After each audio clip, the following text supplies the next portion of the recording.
ตอนเช้ามันนี่ก็พาป่าตะคำผสมภาพบรรยากาศงานพระเจ้าตึกเฮเซโมกนี่อยู่บ้านท่าเยี่ยมได้หนองน้ำพุงหลัดพนอถามแล้วซื้อพอดีหนองน้ำพุงหลัดบ้านท่าเยี่ยมเข้มพุ่งละนี่ใกล้ๆกับสะพานเลย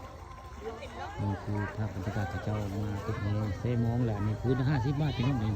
งงหอมไหมงงหอมแต่ว่าคนก็มาหลายเลย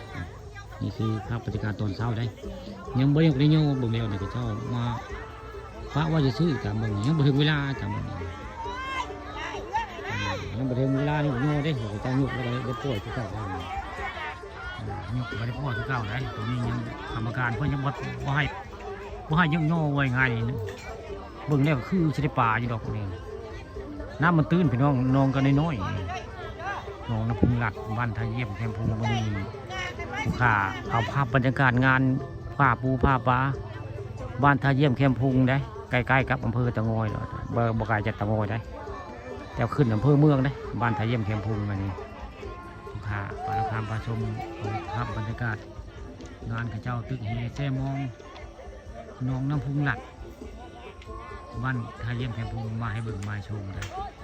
มีสภาพบรรยากาศในงานข้าเจ้าผ้าปูผ้าปลาผู้ค้าปลาทองคำทาชนได้ข่าวว่าแต่เมื่อวานได้มื้อนี้แล้วมาให้คำตอบว่าผ้าอะไรได้หนองน้ำพุงหลัดบ้านท่าเยี่ยมแคมป์พุงมื้อนี้ภาพบรรยากาศกับตอนเช้าได้หนึ่งยังใบยกโยได้ยังใบยกโยนี่ค่ะภาพรายการข้าเจ้าเตรียมพร้อมที่ยกโยได้กรรมการเป็นยังบ่สั่งนี่คือภาพบรรยากาศ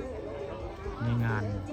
ผ้าปูผ้าปลาหนองน้ำพุงหลัดบ้านท่าเยี่ยมแคมป์พุงไหนใกล้ๆกับสะพานพี่น้องสะพานก็มีมงเดียวเลยล่ะสะพานมาท่าเยี่ยมมีมงเดียวได้สะพานไปทาง